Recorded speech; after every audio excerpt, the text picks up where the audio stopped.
Up next we have Meyer. Like Meyer's Lemons. Yeah. Like Meyer's Lemons. Well, my story about Cricket is very similar to Lewis. I met them about the same time, and has just been a wonderful addition to my motorcycle community. Just extremely helpful, very knowledgeable, and I gotta say, brought to my attention the whole idea of a Nuracar. Am I saying that right? Nuracar. Which then when I was at Barber, I specifically looked for them in the museum, which if you haven't been to the museum, go right now, like just leave this event and drive to Alabama to go see the Barber Museum because it is absolutely phenomenal. You can spend days in there lost looking at everything, and then the exhibits change and then you have to go back. So we have Lewis here to tell us his story of getting wrenched. We're going to see where this takes us. Lewis, welcome to the stage. Thank you so much.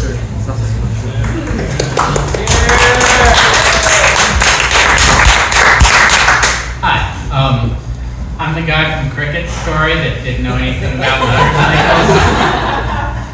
So hang around with this girl, and she's got this yellow 175, and we're taking turns riding around the parking lot. And it's not a big bike, and I have some long legs, and I'm like, there's no way I can't ride around on the back of this. And about 10 years before, I got really excited and bought a Vespa Sprint from someone, and when I got it, the clutch was kind of sticky. And the thing about a Vespa is everything is inside the cases.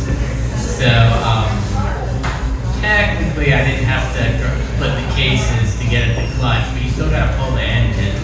So you might as well split the cases while you're in there, and then everything wound up in boxes that I moved from shed to shed for about 10 years. But then she had the 175, and I was like, I can probably keep up on my 150 if I get it put back together. So I put it back together with some new parts, and lo and behold, it worked. So I thought I was hot shit. So Don't lie to take bar.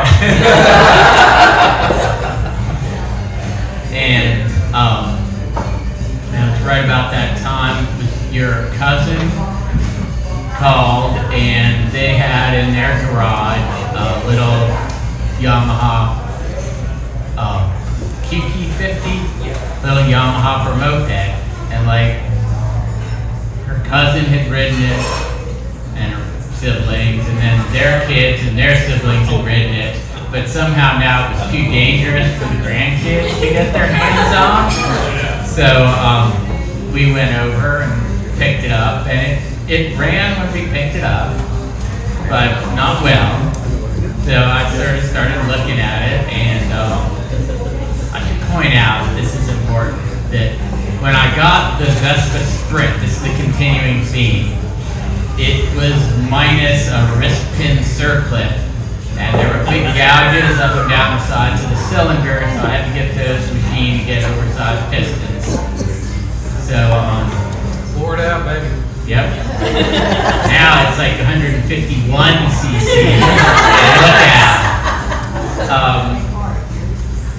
So I'm sort of looking at the PT50 and the Yamaha. There's a lot of electrical tape on it. The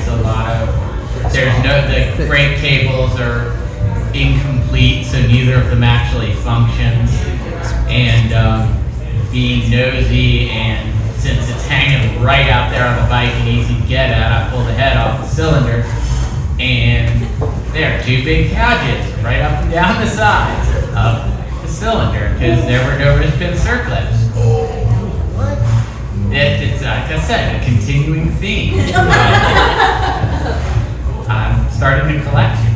So I jump online, and it turns out the QT50 shares an engine with the PW50, which is a very popular bike for sending tiny kids out to race motocross on.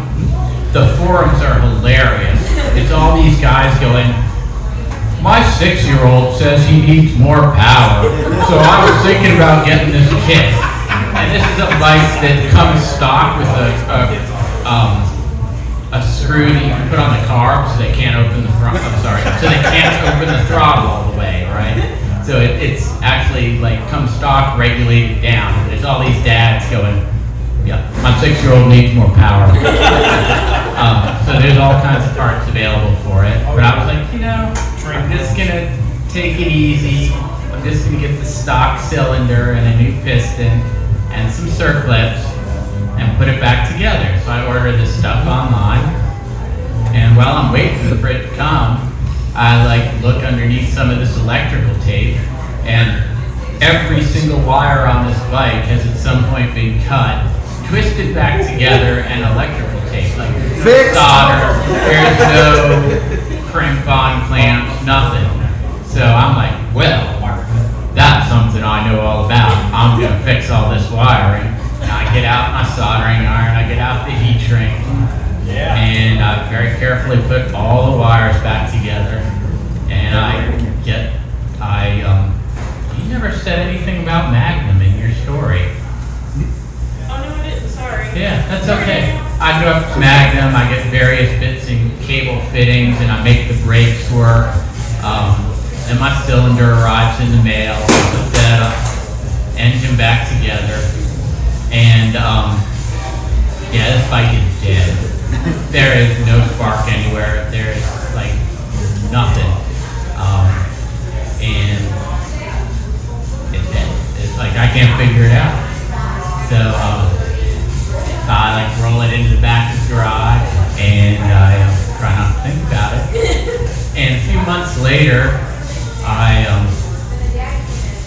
see an ad on Craigslist, and there's somebody literally looking for QT50s. So I'm like, there were two things he was looking for. That was one of them. I'm like, come and get it. And I'm like, let's see. I gave my in-laws this much for it, and I spent this much on the cylinder kit.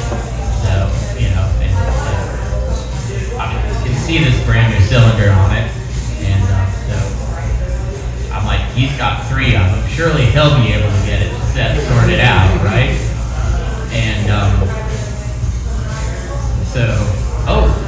and he also had a bunch of raspberry starts in the back of his truck. And so people cut across my lot is on a corner, and the building is out on the corner, and then the parking lot goes around it like this. People are always cutting through there to cut the corner. So I've been saying for the 10 years that I've been in there that I've been planting a whole bunch of raspberries because they're thorny and they'll keep people from cutting through my lot, but they also have berries, so you have a legitimate excuse. You didn't just plant them to be an asshole. So dude hooks me up with some raspberries, pays me all the money that I had tied up in the bike, I'm literally only out time. Right, so I'm winning at this point. I plant the raspberries. They're doing great. If anybody wants to make raspberry jam, give me a shout. And let's see. We go on to buy some other bikes that are also, I think it was 3 bikes in a year that all were missing wrist pin circlips. So, Vespa, that was bought 10 years before though. Then there's the Yamaha, then the Scornello didn't have circlips either. I have a lot of gap pistons, I should have a little display. But about a year later, I'm looking through Craigslist at the motorcycles, as one does, and there's the Yamaha. Dude had never gotten it to run. Which I might feel a little bit better about, but really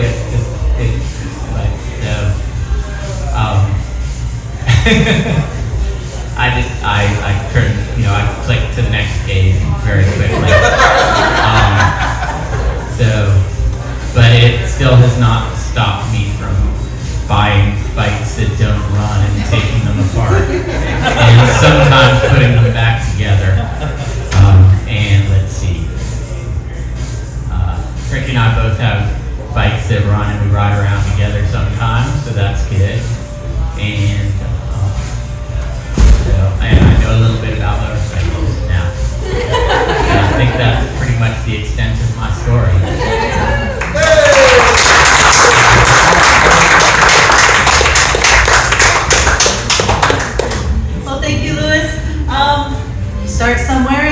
you go further from there. And I think we're all a little bit guilty of scanning those Facebook Marketplace ads. Just, they're getting some shaking of heads. Nods of heads and shaking of heads. We never look at those things. So that's a possibility. I could definitely fix that at some point. Or hitting the swap meets where all sorts of things come home from those adventures there. And I'm just learning about the wonders of swap meets, so it's been rather exciting for me to figure out, whoa, all of this stuff is available. That's really cool. Thank goodness I have no way of bringing it home.